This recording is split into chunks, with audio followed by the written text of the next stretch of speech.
খুব সহজে মাইটোকন্ড্রিয়া কিভাবে আঁকতে হয় আজকের এই ভিডিওতে আমরা সেটাই দেখব।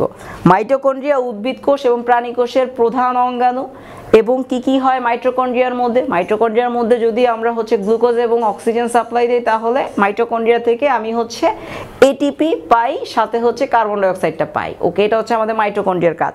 সো সেই মাইটোকন্ড্রিয়া বিভিন্ন সময় আমাদের পরীক্ষায় আঁকা লাগতে পারে। বিভিন্ন 3 মার্কের প্রশ্ন বা 4 মার্কের প্রশ্নে সম্পূরক হিসেবে আমাকে ছবি আঁকতে হয়। ছবিটা যদি আমরা বায়োলজিতে দেই অবশ্যই আমাদের মার্কটা অটোমেটিক্যালি 1-2 মার্ক বেড়ে যায় অন্যদের চাইতে। সো কিভাবে আমরা খুব সহজে মাইটোকন্ড্রিয়া আঁকবো সেটা একটু দেখবো। খুব সহজে, অনেকের কাছে মাইটোকন্ড্রিয়ার ভিতরে প্যাচগুলো অনেক কঠিন লাগতে পারে, সেই প্যাচটা খুব সহজে কিভাবে আঁকা যায় সেটা আমরা এখন দেখবো। চলো দেখি। তার আগে যে কোনো ছবি আঁকার সময় প্রথমে আমরা কি কাজ করবো, ছবিটা যতটুকু এরিয়ার মধ্যে আঁকবো আমরা সেটার একটা স্কেচিং করে নিব। তো চলো দেখি। মাইটোকন্ড্রিয়া আমি এতটুকুর মধ্যে আঁকবো। সো আমরা মাইটোকন্ড্রিয়া একটা স্কেচিং এইভাবে করে নিচ্ছি যে আমি এতটুকুর মধ্যে মাইটোকন্ড্রিয়াটা এঁকে শেষ করব। সো যেহেতু স্কেচিংটা করা শেষ, আমি এখন সুন্দর করে দাগ কেটে নিব। সো এই আমাদের মাইটোকন্ড্রিয়ার দাগ। মাইটোকন্ড্রিয়া 2টা লেয়ারে থাকে। অন্যান্যদের মতো 2 লেয়ার মাইটোকন্ড্রিয়ার অন্যদের মতো না। প্লাস্টিডের 2 লেয়ার অন্যরকম, নিউক্লিয়াসের 2 লেয়ারটা প্লাস্টিডের মতোই, এইটা সিমিলার, কিন্তু আমাদের মাইটোকন্ড্রিয়ার 2টা লেয়ার একটু অন্যরকম। ওকে, সো এইটা আঁকা শেষ হয়ে গেলে এটা বাহিরের লেয়ার। এরপরে আমরা কি কাজ করব, এরপরে আমরা ভিতরের দিকে এরকম কিছু দাগ কেটে নিব। ভিতরের দিকে কিছু দাগ কেটে নিব কিভাবে, এইভাবে দেখো, একদম এইভাবে লম্বা লম্বা কিছু দাগ কেটে নিব। এইখান থেকে এই যে এইভাবে কিছু দাগ কেটে নিব, এইখান থেকে এইভাবে কিছু দাগ কেটে নিব, এইখান থেকে এইরকম কিছু দাগ কেটে নিব। খুব সহজ, একদমই কঠিনে কিছুই নাই। খুব সহজে আমরা এরকম দাগগুলা কাটতে যে কোনো কেউ পারবে। সো এইটুক পরে এইভাবে একটা দাগ দিয়ে নিব। এইখানে আমরা এইখানে এবং এইখানে একটা দাগ দিয়ে নিব। তো তারপরে কি হয়ে গেল আমাদের, এখন এই যে দাগগুলো দিলাম আমরা এটাকে কানেক্ট করে দিব। এই দাগগুলো আমরা এখন কানেক্ট করে দিব। দেখো কি সুন্দর মাইটোকন্ড্রিয়া আমাদের হয়ে গেছে।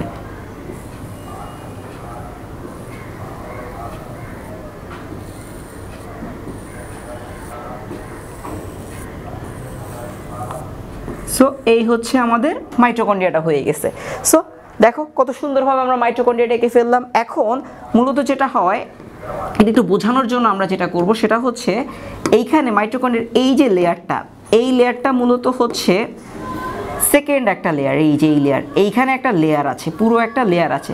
তুমি পরীক্ষার জন্য এটা আঁকবে না, কিন্তু আমি তোমাকে বোঝানোর জন্য, বা চাইলে আঁকতে পারো, পেন্সিল দিয়ে বাঁকা করে হালকা একটা স্কেচিং তুমি করে ফেলতে পারো এই লেয়ার পুরোটার।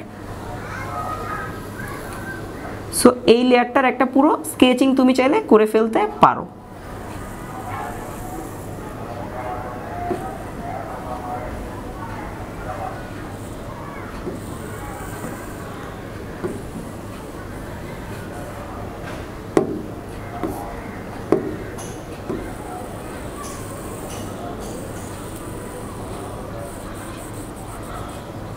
আমাদের এই লেয়ারটা আমরা দ্রুত এঁকে ফেলবো। পরীক্ষার হলে খুব দ্রুত পেন্সিল দিয়ে এঁকে ফেলবে, কারণ তোমার কাছে পরীক্ষার সময় 3 মার্কের বা 4 মার্কের যেটাই আসুক না কেন খুব সময় বেশি তুমি পাবে না।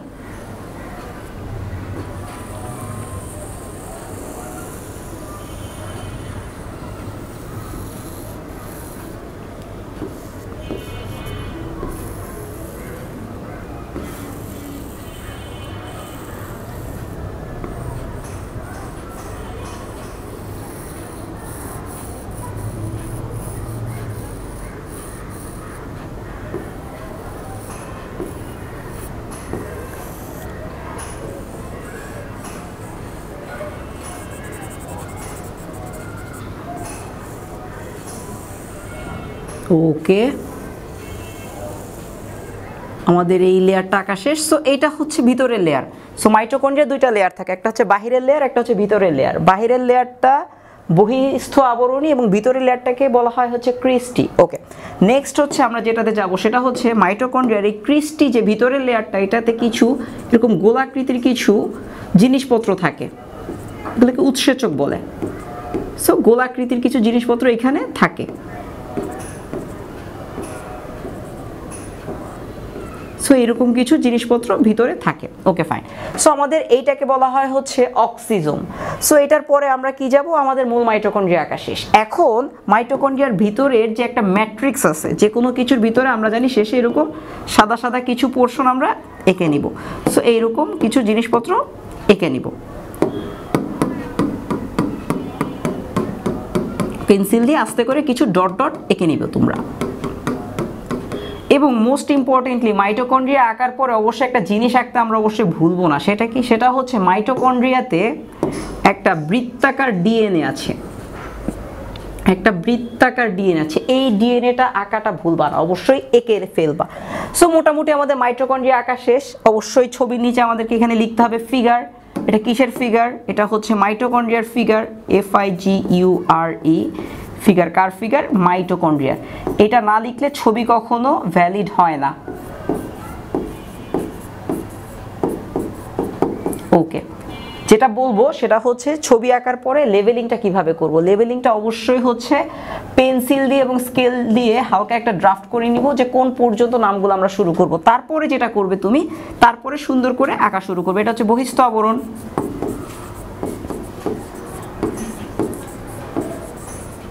ওকে, বহিস্থ আবরণের পরে এইটা হচ্ছে ভিতরের লেয়ার, যেটাকে আমরা ক্রিস্টি বলতেছি।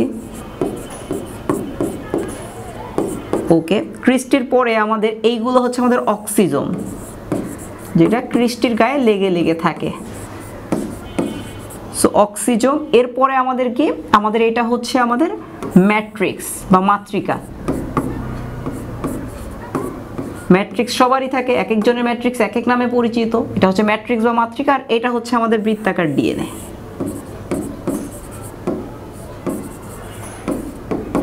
ওকে, সো আমাদের মোটামুটিভাবে ডিএনএ আঁকা শেষ। যখন তোমার আঁকাটা শেষ হয়ে যাবে তখন তুমি একটা ইরেজার ব্যবহার করে এই যে এক্সট্রা দাগগুলো তুমি দিয়েছিলে সুন্দর করার জন্য, সেই দাগটুকু কেটে ফেলবে।